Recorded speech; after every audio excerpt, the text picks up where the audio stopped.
The rumors are that Diddy was running some kind of Epstein type deal where he was filming everybody, right? That's the rumors. Yeah, I don't know that there's any proof or anything other than that. The thing is, like, we're getting the rumors from the internet, and the internet thinks that the Taliban took out that bridge in Baltimore. So it's like, who fucking knows? Who knows what's real? That's what Diddy's lawyers, I think, said. It was like that these are just trumped up charges. Not trumped up. I don't think they said that, but like bullshit charges. Dude, when Homeland Security invade your house, You got problems. with dudes with fucking guns and body armor. There's Someone said that they weren't there to take stuff; they were there to delete everything. Like the real people that were in there, you know. Oh, like that's the same funny. thing with Epstein. Oh, that's funny. Yeah. That's fun. Of course. There's layers upon layers. When you get into these fucking conspiracy theories, man, they never end.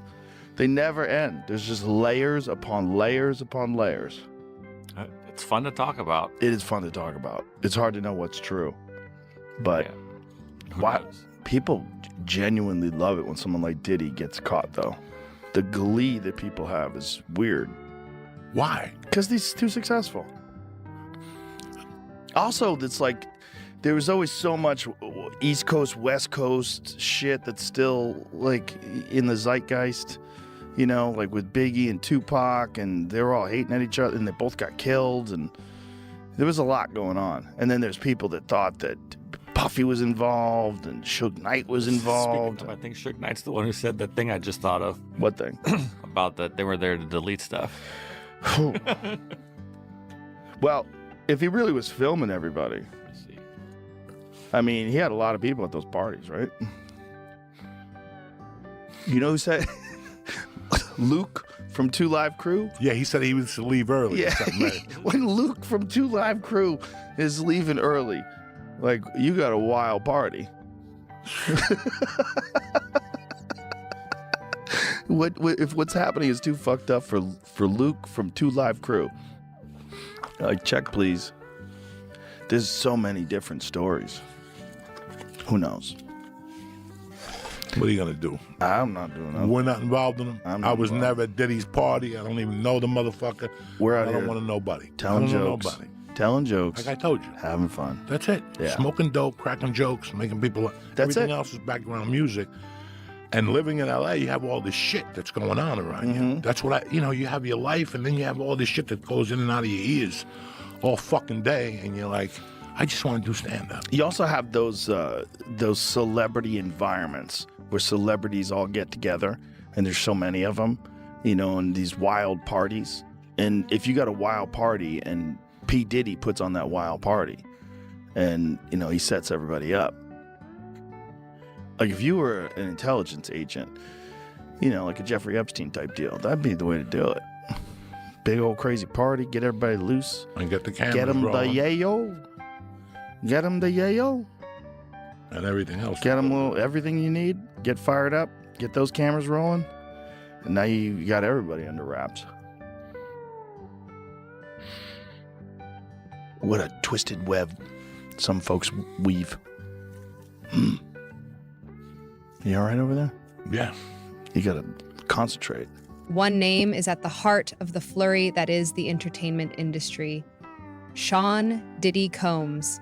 He is well known in the music business for his charisma, extravagant lifestyle, and influence.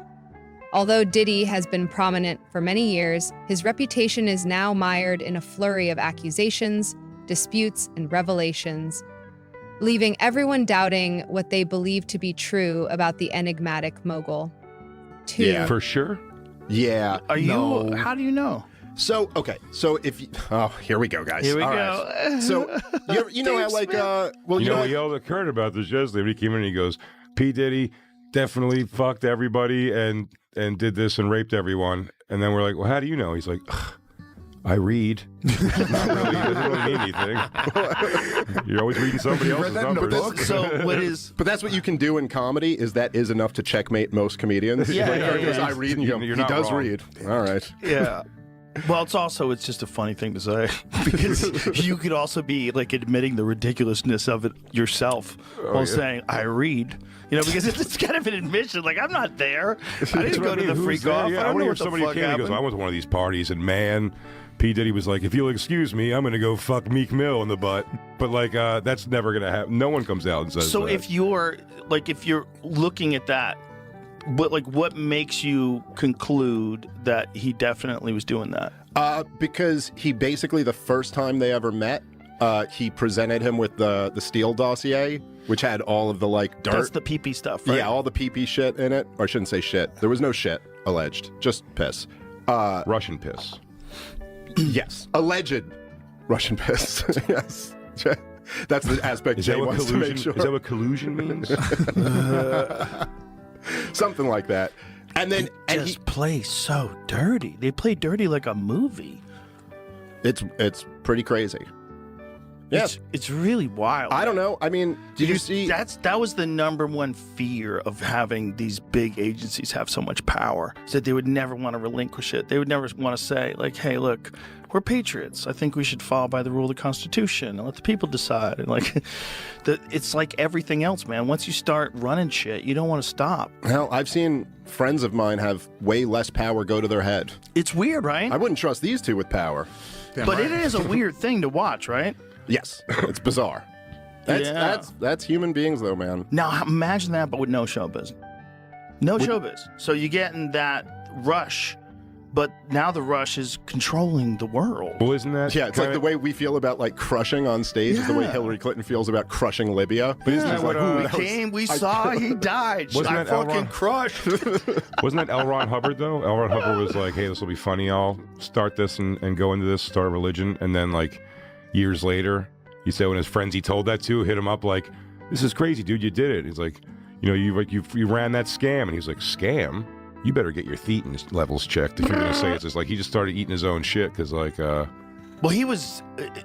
do you know that he's the most prolific writer in human history? Sci-fi was, yeah. More fiction than any other human being ever. More than Stephen King? More than anybody. And one Bible. Dude, more than anybody. And not a second draft amongst them. Everything he wrote was nonsense. Everything he wrote was hot nonsense. If you read it, it's like these are the dumbest stories. Well, do you remember the Who has now spoken after years of quiet, is one of the voices stoking this flame. Many people think that Bow Wow and Diddy had a mentor-mentee connection since they were often seen at his parties and events. However, Bow Wow's new remarks imply that there is much more to their story than that, with shadows hiding beneath the glamour and glitz of their public lives. commercials? Do you remember the commercials with the volcano, like the lava was going off, and it just gave you like the most generalized things anyone feels? He goes, "Are you sometimes tired and sometimes awake?" Like nothing was just like vague. You did it before, right, Lewis? When they had the test in Times Square, I've done it. Because it was just kind of cool. I was like a dumb kid, so they're like, "Hey, do you want us to test your stress levels?" I was like, "Boy, do I!"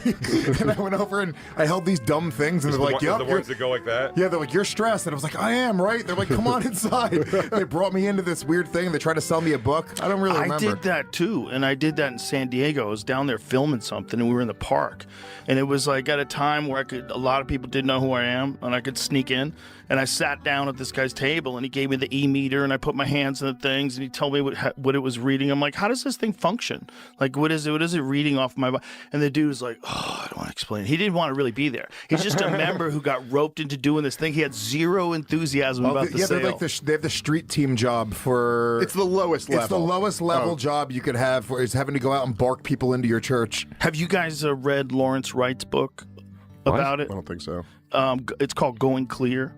Oh, I saw the documentary, the HBO thing. Yeah, the book is the documentary basically tells you all you need to hear.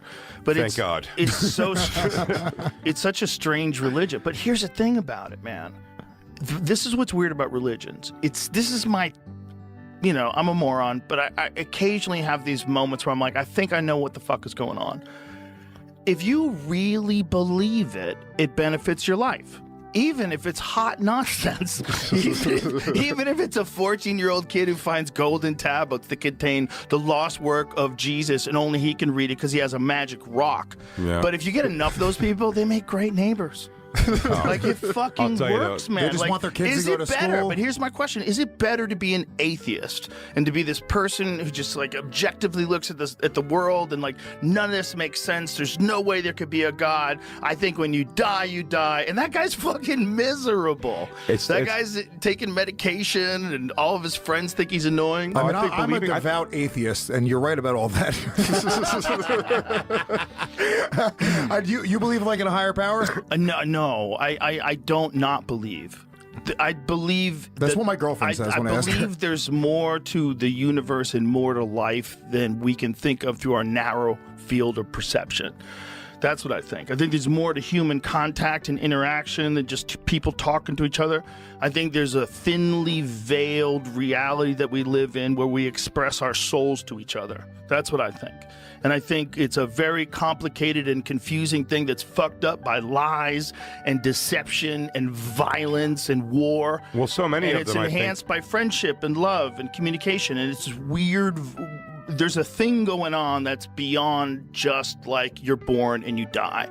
And if that thing keeps going when the physical body stops existing, I wouldn't be surprised. I think Disclosures coincide with Diddy's legal disputes, which have been garnering media attention. He was detained in September on suspicion of racketeering and trafficking. In Marine Aster is the frightening teaser for Peacock's new documentary, Diddy's Fall from Grace, which has been nothing short of spectacular. The documentary offers a no-holds-barred look at Diddy's ascent to popularity, his time in the limelight, and the allegations that have now eclipsed his legacy. Diddy's rise to prominence as a bad boy has only increased public intrigue. Great about right now. This is the other reason I'm not like unhappy, even though I'm continuously like, are you kidding? About every single new thing. I'm like, oh, so nothing I've ever heard was right. Right. I'm like, okay. Right. Sounds great. I love watching at every level it's collapsing, and you don't have to do anything except be a disgruntled enough employee to be like, fuck it, I'm saying it, I don't care. So now the P. Diddy thing, which like for 2 years, I would tell people it's hilarious. I mean, it's horrific, but it's also hilarious that it was like the big secret that P. Diddy would make a bunch of these guys suck his dick and do weird shit. Oh, do you think the government does it? Well, P. Diddy does it.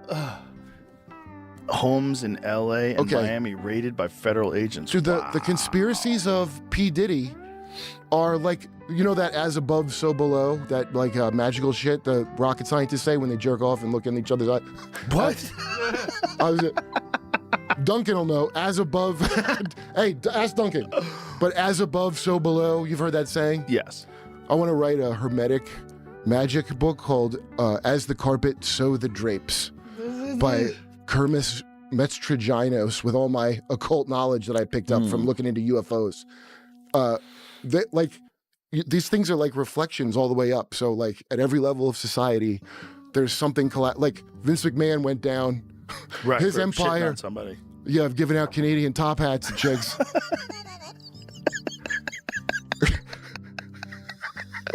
At every level, there's something. I want to joke insane. about it on stage, but people like, you know, nobody follows all the same things anymore. So it's hard to, the things I want to make references about, there's like no common culture anymore of like, we all saw this. So you got to just burn time explaining the first part of the story. And with Vince McMahon, dude, I'll ask, does anybody know, like people that know, like what he did? Right. Or what it's claimed that he did? It only came out because he didn't want to pay her the full money. If he were paid $3 million to do all horrific things and you're like, yeah, I'll do that, then I'd be like, well, that's not assault. But this fucker didn't want to pay because he has a history of fucking people on shit. And all he had to do was pay what he agreed to, and she's a disgruntled employee, and good for her, because that guy shit on her head. They're having a three-way, they don't say what position, I don't think. I hope it's Eiffel Tower and not a blowjob he did this during. 2-on-1 with, I'm guessing, Johnny Leonidas, I don't know, another executive. So they're both having sex with this girl. Leaked video and contentious new claims have made headlines, and the story of Shah Diddy Combs has taken a startling and dramatic turn that has captured the public's interest. The once respected music mogul's company is now embroiled in a flurry of legal disputes, charges, and condemnation. Disclosures suggest it's a story with no end in sight, as the narrative thickens every day, keeping critics and fans riveted to their screens as they anticipate the next shocking revelation. Up, shits on her head, and then he goes, I'm gonna go get, you guys finish up, I'm gonna get a shower. This is what's written in the legal. They say he defecates. Okay? Yeah, we'll finish up, Vince. I think we're all done here, Vince. Should we I think we're done. Should we steel man his position? And should we say he's an elderly gentleman involved in rigorous activities, and oftentimes they lose control of their bowels?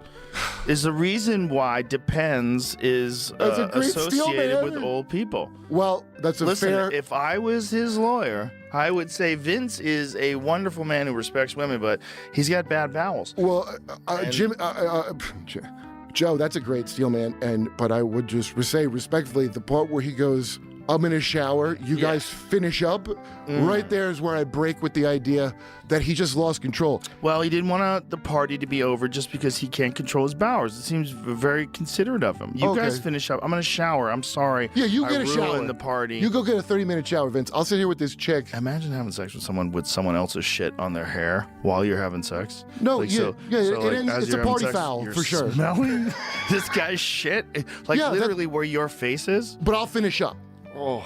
Well, hey, miss, you want to finish up? You with the... That's so insane.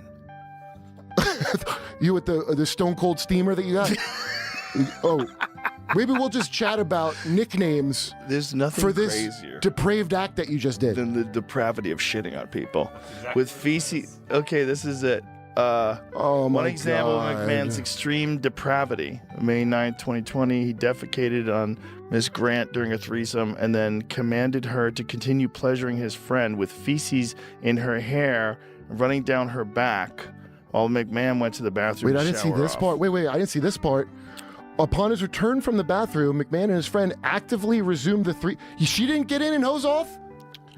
You showered and went back and started the girl whose head and back you shit on. Whoa. Why get a shower? Oh my God, so she didn't shower? It says right here, remain covered in his filth. He got showered and she stayed. Oh my God. With Bob Saget's closer on her head. I also like how they just described it as his filth. His filth. I mean, is this like a legal document? Is that a legal term, like his filth? He gave her a Polish car wash and he goes and cleans himself. What the fuck, man?